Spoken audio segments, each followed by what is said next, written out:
Good morning students. तो आज हम करेंगे factor influencing the rate of reaction. वो कौन कौन से फैक्टर्स हैं उन्हें डिटेल में करेंगे हम यहाँ पे। तो ये पता है rate of reaction physical conditions जो होती है, एक्सपेरिमेंटल कंडीशन जो होंगे उनके ऊपर डिपेंड करेंगे, जैसे कि रिएक्टेंट की, जैसे कि इसका प्रेशर हो गया, उसका टेम्परेचर हो गया, कैटालिस्ट हो गए, ठीक है, और उसकी कंसनट्रेशन होगी, इनके ऊपर डिपेंड करते हैं। ठीक है, सबसे पहले कंसनट्रेशन के ऊपर जो डिपेंडेंस है उसकी हम डिस्कस करेंगे। कंसंट्रेशन के साथ रेट ऑफ रिएक्शन पे क्या फैक्टर क्या इन्फ्लुएंस होता है। The rate of reaction at A given temperature may be depend on the concentration of one और मोर रिएक्टेंट एंड द प्रोडक्ट। जो रेट ऑफ रिएक्शन है वो रिएक्टेंट की एक या एक से ज़्यादा भी रिएक्टेंट है या जो भी प्रोडक्ट है दोनों की कंसंट्रेशन के ऊपर डिपेंड करती हैं। The representation of rate of reaction the term of concentration is known as the rate law. कि जब हम क्या करते हैं, जो भी हमारी रेट है, ठीक है, उसको हम किस तरह से रिप्रेजेंट करते हैं, change in concentration of product divided by time और change in concentration of reactant divided by time. इस इक्वेशन को हम क्या कहते हैं, रेट लॉ कहते हैं। ठीक है, and it is also called as a rate equation and rate expression, और इसी को हम क्या कहेंगे, रेट एक्सप्रेशन कहेंगे। तो हमारा नेक्स्ट जो टॉपिक है वो है रेट एक्सप्रेशन। रेट एक्सप्रेशन को हम किस तरह से फाइंड आउट कर सकते हैं। तो क्लियरली आपको पता चल गया, जैसे जैसे हमारी रेट है रिएक्शन की वो डिक्रीज होगी जैसे जैसे टाइम का पैसेज होगा। क्यों? क्योंकि कंसंट्रेशन जो है वो रिएक्टेंट की डिक्रीज हो रही है। और सिमिलरली हम कह सकते हैं rate generally increases.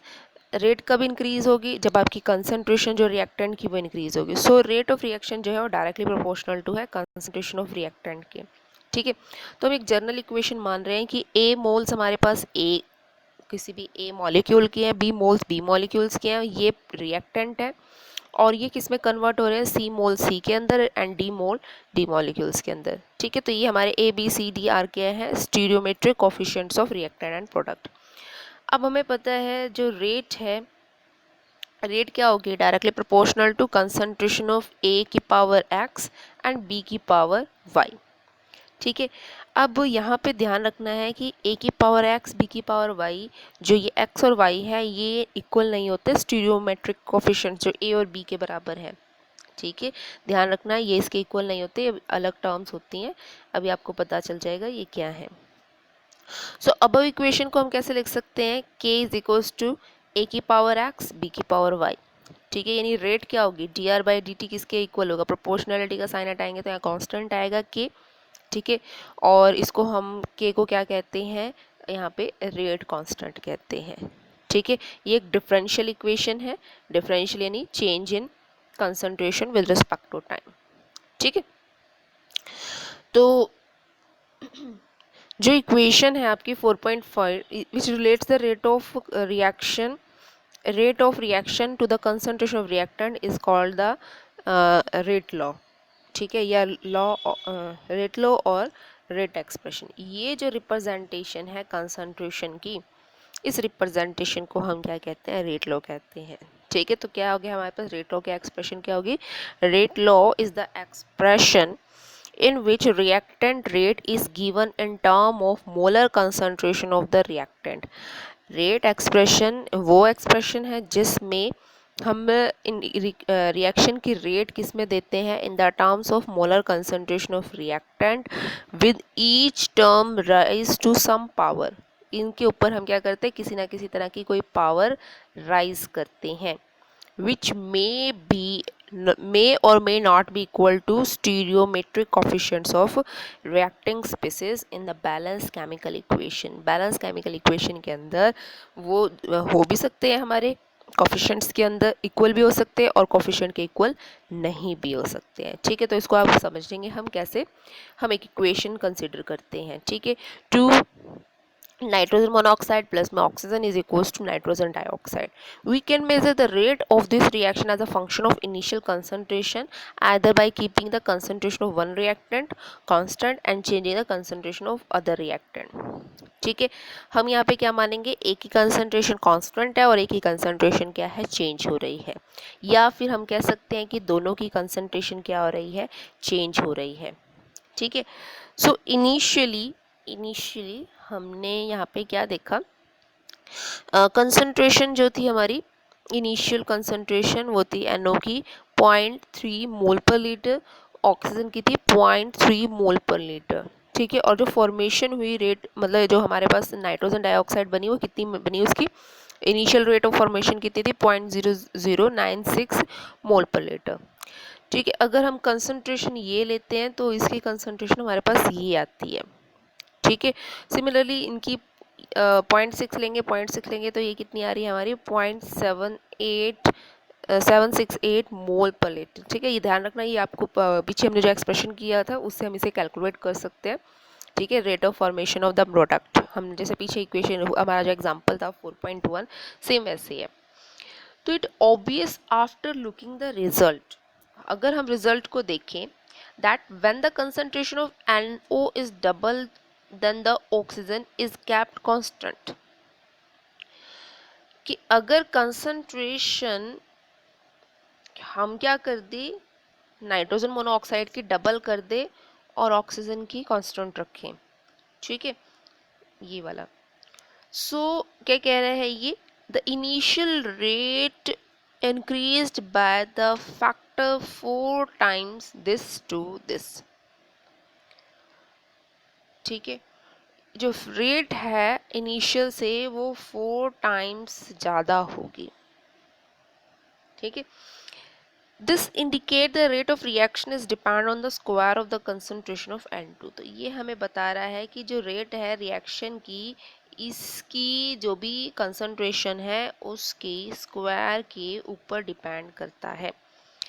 When the concentration of NO is constant and the concentration of O2 is double, ठीक है, so rate also get doubled, rate हमारी दोबारा डबल हो रही है। तो ये क्या कह रहा है कि क्या कह रहा है, the concentration of O2 is double, the rate goes also get double, indicating the rate depend on the concentration of O2 in the first power. तो ये हमें क्या बता रहा है कि दोबारा अगर हम इसको कॉन्स्टेंट को डबल रख दें तो रेट इससे डबल हो जाती है, ठीक है। तो इसका मतलब क्या है कि उसकी O2 की जो पावर है उसके ऊपर 1 के ऊपर डिपेंड करता है। तो जो हमारी रेट इक्वेशन बनेगी यहाँ पे, ठीक है, अगर आप ध्यान से देखें तो हमारी जो रेट इक्वेशन बनेगी वो बनेगी NO की पावर 2 O2 की पावर 1, ठीक है। ये हमारी इस तरह से आएगी। सो डिफरेंशियल फॉर्म जो होगी रेट लॉ की वो हमारे पास इस तरह से होगी, ठीक है।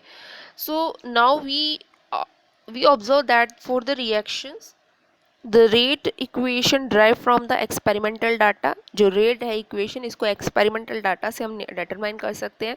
The component of the concentration terms are same as the stoichiometric coefficient in the balanced chemical equation, अगर हम उसको balance कर दें, उस chemical equation को balance कर दें, अगर आप देखें हमने यहाँ पे बैलेंस किया था तो यहाँ कितने मॉलिक्यूल्स थे 2, यहाँ कितने मोल्स थे 1 और यहाँ कितने थे 2, तो इनके बैलेंस के जो स्टीरियोमेट्रिक कोएफिशिएंट्स आते हैं उनके बराबर होती है, ठीक है। अनदर एग्जांपल है हमारा ये, अगर हम लें, ठीक है, हमने यहाँ पे क्या ले रखा है, मिथाइल मिथाइल ट्राइक्लोराइड क्लोरी CCl4, ठीक है। यहाँ पे आ गया आपके पास ये क्लोरोफॉर्म और ये आपके पास है HCl, ठीक है। तो यहाँ पे कितने नंबर ऑफ मोल्स हैं 1, और अगर आप यहाँ पे देखें तो अगर इन्हें यहाँ पे देखें Cl2, तो हमारे पास इनकी जो रेट आती है एक्सपेरिमेंटल रिजल्ट से वो कितनी आएगी, CHCl3 Cl2 की पावर हाफ, ठीक है। सिमिलरली अगर हम सेकेंड रिएक्शन को अगर यहाँ पे देखें, सेकेंड रिएक्शन में तो हमारे पास जो रेट आएगी वो आएगी CH3COO C2H5 की पावर 1 H2O की पावर 0, ठीक है। तो क्या पता चल रहा है, in this reactions the component of the concentration term are not same as the stoichiometric coefficient, in equations के अंदर ये जो कंपोनेंट आए हैं एक्स और वाई प्रोडक्ट्स के, ये इनके स्टीरियोमेट्रिक कोएफिशिएंट्स के बराबर नहीं है। सो दस वी कैन से, हम क्या कह सकते हैं, rate law for any reactions can not be predict by merely looking at the balance chemical equation, तो रेट लॉ को हम ऐसा नहीं है कि पूरा का पूरा बैलेंस इक्वेशन को केमिकली बैलेंस कर दे और हम उसको प्रोडक्ट कर दें, ठीक है। Theoretically must be determine experimentally, हमें एक्सपेरिमेंटली इसको डिटरमाइन करना पड़ेगा, ठीक है। तो हम इसको बैलेंस केमिकल इक्वेशन से पूरी तरह से कुछ इक्वेशंस के लिए निकाल सकते हैं, सभी इक्वेशंस के लिए नहीं निकाल सकते। तो हमें कैसे पता चलेगा, तो इसके लिए हम यहाँ पे क्या यूज़ करेंगे, ऑर्डर ऑफ रिएक्शन। नेक्स्ट जो टॉपिक है ऑर्डर ऑफ रिएक्शन हम यूज़ करेंगे, जो हमें काफ़ी हेल्पफुल रहेगा हमारे लिए, ठीक है, किसी भी इक्वेशन के रेट को डिटरमाइन करने के लिए। तो हमें पता है रेट ऑफ किसी भी केमिकल इक्वेशन की रेट कैसे देते हैं कि ए की पावर एक्स बी की power Y. X Y indicates करें how sensitive the rate is to be change in the concentration of A और बी। एक्स और वाई हमें बता रहे हैं कि कंसंट्रेशन जो है वो कैसे चेंज होगी, कितनी तेज़ी से चेंज होगी, ठीक है। सम ऑफ दीज कंपोनेंट, अगर हम देखें इन दोनों का जो सम होता है gives the overall order of the reaction. इन दोनों का जो सम होगा वो हमें क्या देगा, टोटल जो रिएक्शन का ऑर्डर है वो देगा। So therefore x and y represent the order with respect to reactant A and B. तो इसका मतलब एक्स और वाई क्या रिप्रेजेंट कर रहे हैं, ऑर्डर ऑफ रिएक्शन को रिप्रेजेंट कर रहे हैं, ठीक है। So sum of the power of the concentration of reactant in terms of rate law is called the order of chemical reaction. इनका जो सम होगा एक्स और वाई का, इसी को हम क्या कहेंगे, ऑर्डर ऑफ रिएक्शन कहेंगे। ऑर्डर क्या हो सकता है आपका, जीरो ऑर्डर भी हो सकता है, वन ऑर्डर भी हो सकता है, टू भी हो सकता है, थ्री भी हो सकता है, और इवन एक फ्रैक्शन भी हो सकता है, जैसे कि 1/2 पर हमने देखा था। जीरो ऑर्डर रिएक्शन का मतलब क्या है कि रेट ऑफ रिएक्शन है वो कंसंट्रेशन के ऊपर डिपेंड नहीं कर रही है। फर्स्ट ऑर्डर का मतलब है रेट ऑफ रिएक्शन जो है कंसंट्रेशन की पावर डायरेक्टली प्रोपोर्शनल कंसंट्रेशन के। सेकेंड ऑर्डर का मतलब है रेट ऑफ रिएक्शन क्या है, directly proportional to the square of the concentrations, ठीक है। तो इस तरह से है। नेक्स्ट है हमारे पास यहाँ पे क्या हमारे पास एग्जांपल है 4.3। हमें क्या कैलकुलेट करना है, calculate the overall order of the reaction which has a rate expression. Rate expression आपको दे रखी है, ऑर्डर आपको डिटरमाइन करना है। आपको क्या दे रखा है, ए की पावर 1/2 और बी की पावर 3/2। तो हमें पता है ऑर्डर क्या होता है, एक्स और वाई को सम ले लो, तो 1/2 प्लस 3/2 कितना आएगा, 2। तो इसका ऑर्डर कितना है, 2 है। सेकंड में हमारे पास इसकी पावर कितनी है, 3/2 और इसकी पावर -1 है, दोनों को करेंगे तो ऑर्डर हमारा क्या आएगा, 1/2। तो यानी हाफ ऑर्डर रिएक्शन है। तो इस तरह के 1 मार्क्स के क्वेश्चन आपके पास एग्जाम में आ सकते हैं। नेक्स्ट है हमारे पास a balance chemical equation never gives the true picture of how the reaction take place. जैसे कि अभी हमने पढ़ा था कि बैलेंस केमिकल इक्वेशन से हमें ट्रू पिक्चर नहीं मिलती है, ठीक है। हमें एक्सपेरिमेंटली डिटरमाइन करना पड़ता है इन जितने भी हमारे पास रिएक्शंस हैं उनको। सो ये क्या कह रहा है, the reaction get completely in one step, ठीक है। The reaction taking place one step is called the elementary reaction. वो रिएक्शन जो एक ही स्टेप में पूरी हो रही है उसे एलिमेंट्री कहेंगे। और जो इक्वेशंस हमारे मल्टीपल स्टेप्स में होती है, यानी सीक्वेंस ऑफ एलिमेंट्री इक्वेशन के टर्म्स में होंगी और फिर फाइनल में हमें प्रोडक्ट देंगे, उन इक्वेशंस को हम क्या कहते हैं, कॉम्प्लेक्स इक्वेशन कहते हैं। तो इक्वेशन हमारी दो तरह की होती है, chemical equation, elementary chemical reactions and complex chemical reactions. तो एलिमेंट्री क्या होती हैं, वो जो एक ही स्टेप के अंदर हो जाए, जैसे कि NO वाली थी, और जो मल्टीपल स्टेप्स में होने हम क्या कहेंगे, कॉम्प्लेक्स रिएक्शंस कहेंगे, ठीक है। So these may be consecutive reactions, जैसे कि oxidation of ethane to CO2 and H2O passes through a series of intermediate steps in which alcohol, aldehyde and acid are formed। तो हमें पता है इथेन का जो ऑक्सीडेशन है वो सीरीज ऑफ स्टेप में होता है, जहाँ पे इंटरमीडिएट यानी हमें पता है रिएक्टेंट और प्रोडक्ट से, जब हमारा रिएक्टेंट है प्रोडक्ट में कन्वर्ट हो रहा है तो उसके कन्वर्ट होने के दौरान बीच की जो स्टेट होती है उसको इंटरमीडिएट स्टेट्स कहते हैं। तो इंटरमीडिएट स्टेट्स के अंदर हमें क्या मिलेगा, अल्कोहल, एल्डिहाइड एंड एसिड्स बनेंगे, ठीक है। Reverse reactions and side reactions जो भी होती है हमारी, nitration of phenol yield ortho nitrophenol and para nitrophenol. ठीक है, ये आप सब 11th क्लास में रिएक्शन से पढ़ के आ चुके हैं। ये वही रिएक्शंस है, उन्हीं रिएक्शंस की बात करें जहाँ पे इंटरमीडिएट स्टेप्स होते हैं। ये कॉम्प्लेक्स आपके कुछ एग्जाम्पल हैं कॉम्प्लेक्स रिएक्शंस के। ठीक है, आपके पास एग्जाम में आ सकता है which are the following examples are complex reactions. Complex reaction के एग्जाम्पल्स कौन कौन से हैं, इनको आपको याद रखना है। ठीक है, सो यूनिट क्या होगी रेट ऑफ रिएक्शन की।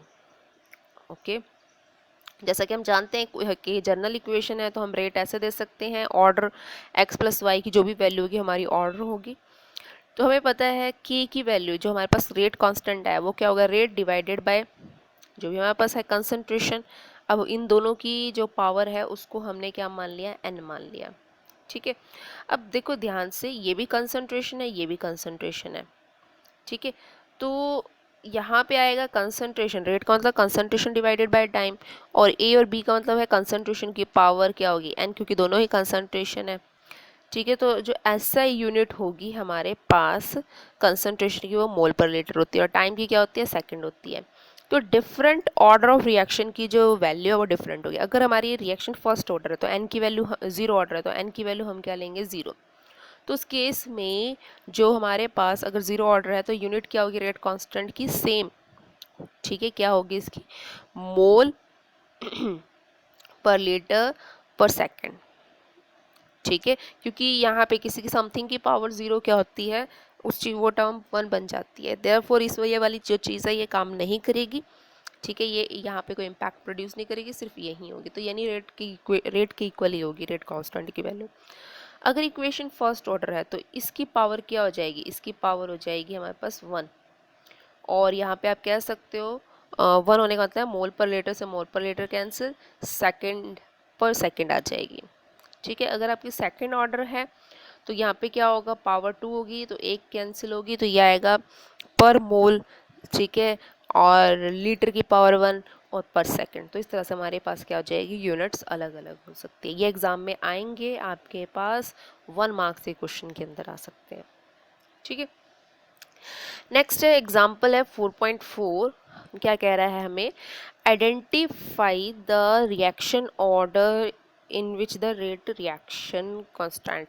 आपको ऑर्डर को बताना है। ऑर्डर देखो सबसे आसान तरीका है, यूनिट पे जाओ। ठीक है, यूनिट क्या है, लीटर पर मोल पर सेकंड। हमें पता है ये कौन सी है कि है सेकंड ऑर्डर की, तो इसका मतलब ये रिएक्शन क्या है, सेकंड ऑर्डर रिएक्शन है। ध्यान रखना एमसीक्यू क्वेश्चन में आएंगे ये आपके पास। ठीक है, और सम टाइम्स ये 5 मार्क्स के क्वेश्चन के अंदर एक सेट में नीचे वन या हाफ मार्क्स का आ सकता है आपके पास। ठीक है, इसमें क्या आ गया, हमारी रिएक्शन की जो ऑर्डर है वो फर्स्ट ऑर्डर है। तो इस तरह से हमारे पास रेट कांस्टेंट की यूनिट से भी हम क्या कर सकते हैं, आइडेंटिफाई कर सकते हैं कि रिएक्शन का ऑर्डर क्या है। ठीक है, नेक्स्ट है हमारे पास molecularity of a reaction. Molecularity of reaction देखते हैं क्या है। अनदर प्रॉपर्टी जो है रिएक्शंस की उसे हम कहते हैं मॉलिकुलैरिटी। मॉलिकुलैरिटी क्या करती है, हमें उस रिएक्शन के मैकेनिज्म को समझ पाने में हेल्प करती है।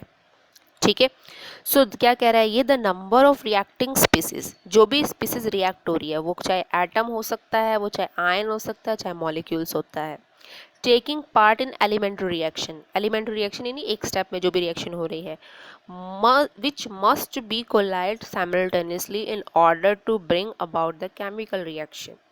वो आपस में क्या करते हैं, कोलाइड होते हैं लगातार एक साथ, ताकि वो रिएक्शन क्या हो, हमारी कंप्लीट हो।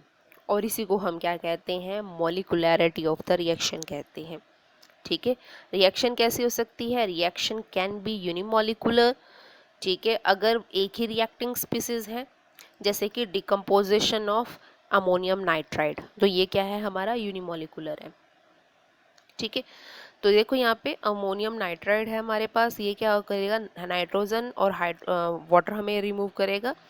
बाईमॉलिकुलर रिएक्टेंट्स क्या होते हैं, बाईमॉलिकुलर रिएक्शंस वो होंगी जिसमें हमारे दो स्पीसीज होंगे।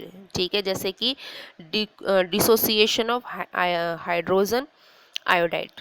ठीक है, दो रिएक्टिंग स्पीसीज होंगी यहाँ पे, कोलिजन किसके बीच में, दो रिएक्टिंग स्पीसीज के बीच में होंगी। तो बाईमॉलिक्यूल कौन सा होगा हमारे पास, ये। ठीक है, आप यहाँ से समझ सकते हो, यहाँ पे ओनली एक ही मोल है हमारे पास, और यहाँ कितने हो गए हमारे पास, 2 मोल हो गए, ठीक है, 2 रिएक्टिंग स्पीसीज हो गए। ट्राई मॉलिकुलर और टर मॉलिकुलर रिएक्शंस क्या होंगी, जिसमें हमारे 3 रिएक्टिंग स्पीसीज होंगी, 2 तो ये होगी, 2 तो ये होगी और एक इसके होगी, ठीक है, तो 3 रिएक्टिंग स्पीसीज होगी। तो ये भी आपके पास आ सकता है, मॉलिकुलैरिटी आपसे पूछ सकते हैं रिएक्शन की। प्रोबेबिलिटी क्या है, probability that more than the 3 molecule can collide react simultaneously very small. अगर मॉलिकुलर 3 से ज़्यादा हैं तो वो जो रिएक्शंस होगी उसकी जो रेट होगी वो बहुत स्मॉल होगी, ठीक है। Hence the reaction with molecularity 3 very rare, बहुत कम चांस होते हैं और ये बहुत लंबे टाइम में प्रोसीड होती है, ठीक है।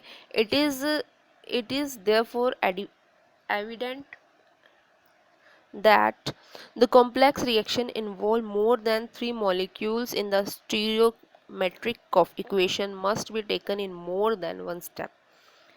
यही कारण है कि कॉम्प्लेक्स जितनी भी रिएक्शंस होती हैं उसमें क्या होते हैं, 3 से ज़्यादा मॉलिक्यूल्स होते हैं और वो क्या होती है, मल्टीपल स्टेप में फॉलो होती है। जैसे कि आपकी ये एक रिएक्शन है, तो ये रिएक्शन हमारे मल्टीपल स्टेप में हो रही है, ठीक है। This reaction which apparently seems to be 10th order in actually is a second order. ये हमें 10th ऑर्डर की लगती है, ठीक है। 10 ऑर्डर की इसलिए लगती है क्योंकि इसमें 6 हो गया, इसमें 3 हो गया और इसमें 1 हो गया, तो टोटल कितने होंगे, 10 ऑर्डर। बट एक्चुअल में ये क्या है, सेकेंड ऑर्डर रिएक्शन है। This show that this reaction take place in several step. तो इसका मतलब क्या है, ये रिएक्शन जो है वो बहुत सारे स्टेप में कंप्लीट हो रही है, ठीक है। Which step control the rate of overall reaction. तो अब यहाँ पे क्वेश्चन अराइज होता है कि कौन सा स्टेप जो है रेट ऑफ रिएक्शन को कंट्रोल करता है, ओवरऑल जो रेट ऑफ रिएक्शन है। So question can be answer if we go through the mechanism of reaction. अगर हमें मैकेनिज्म पता चल जाए रिएक्शन का, for example chance to win the rare race competition by the team depend on the slowest person of the team। जो chance हैं किसी भी कंपटीशन को विन करने के लिए, तो वो किसके ऊपर डिपेंड करता है, जो भी टीम का सबसे स्लो पर्सन होता है उससे हमें पता चलता है। Similarly overall rate of reaction is controlled by the slowest steps of the reaction.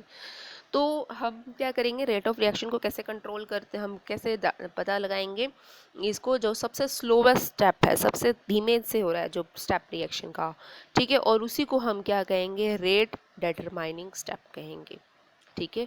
Rate of reaction control किसके थ्रू होता है, सबसे स्लोवेस्ट स्टेप के थ्रू होता है और उसी को हम क्या कहेंगे, रेट डिटरमाइनिंग स्टेप कहेंगे। Consider the decomposition of hydrogen peroxide. अगर हम हाइड्रोजन परऑक्साइड का ले, किसकी कैटालिस्ट की प्रेजेंस में ये रिएक्शन होती है, ये होती है एल्कलाइन मीडियम। एल्कलाइन आपको पता है, alkaline are the base which are dissolve in water, ठीक है। सो यहाँ पे H2O2 लेंगे, हाइड्रोजन परऑक्साइड लेंगे, एल्कलाइन मीडियम लेंगे, तो ये किसमें डिसोसिएट हो जाएगा, हमारा water molecular oxygen. So rate of reaction क्या होगी हमारे पास, ये होगी हमारे पास change in concentration of reactant and is equals to K times H2O2, ठीक है। और यहाँ पे क्या ले रखा है इसने, ये हमारे पास जो कैटालिस्ट है, ठीक है, कैटालिस्ट की बात हो गई है, आयोडीन एज अ कैटालिस्ट, ठीक है, इन दोनों के ऊपर डिपेंड करेगा। This reaction is a first order with respect to hydrogen peroxide और iodide ion. Evidence suggest the reaction take place in 2 step. Evidence ये कहते हैं कि ये रिएक्शन 2 स्टेप में होगी। फर्स्ट स्टेप ये है कि यहाँ पे हमारे पास क्या बनेगा, एक तो वाटर बनेगा और IU बनेगा।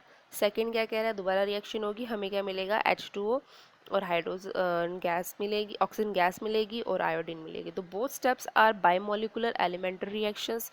दोनों ही क्या है, बाईमोलिकुलर्स हैं। अगर आप देखिए एक मॉलिक्यूल 2 हो गए, 1 और 1 कितने हो गए, 2 हो गए, दोनों ही बाईमोलिकुलर हैं। Sequence of IO is called the intermediates, ठीक है। और IO की जो सीक्वेंस है इसको हम क्या कहेंगे, इंटरमीडिएट स्टेप्स कहेंगे, ठीक है। During the course of reaction, जो भी रिएक्शन होगी complete, but not the overall balance reaction. जब हम बैलेंस इक्वेशन करेंगे तब हम इसको काउंट नहीं करेंगे क्योंकि ये हमारा इंटरमीडिएट स्टेप है। So first step being slow और हमारा जो पहला स्टेप है वो सबसे ज़्यादा स्लो स्टेप है यहाँ पे, ठीक है। सो इसीलिए इस स्टेप को हम क्या कहेंगे, रेट डिटरमाइनिंग स्टेप कहेंगे, ठीक है। सो rate of formation of intermediate will be determine the rate of this reaction. जो भी आपकी, जब आपकी इंटरमीडिएट जो बनते हैं, जैसे कि यहाँ पे ये इंटरमीडिएट बन रहा था, ये जब होता है जिस भी स्टेप के अंदर, वही स्टेप सबसे स्लो होता है और वही हमें क्या बताता है, रेट ऑफ रिएक्शन को डिटरमाइन करता है, ठीक है।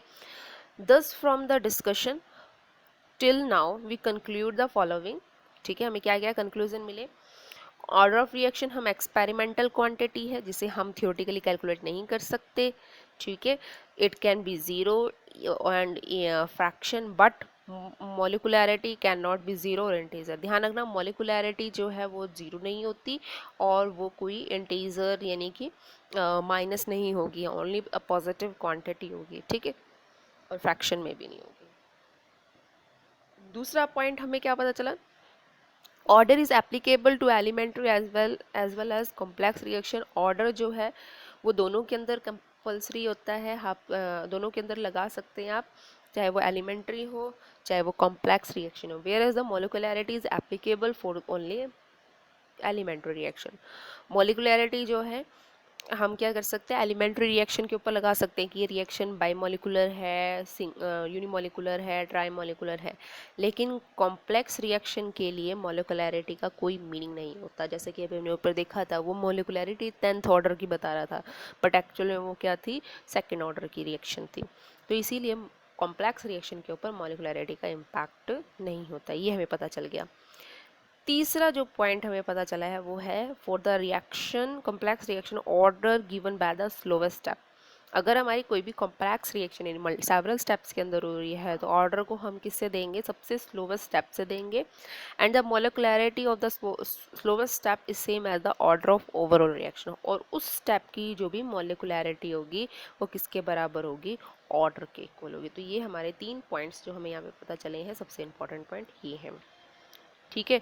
तो यहाँ पे आपसे ऑर्डर पूछ लिया, आप ऑर्डर बता सकते हो, ठीक है।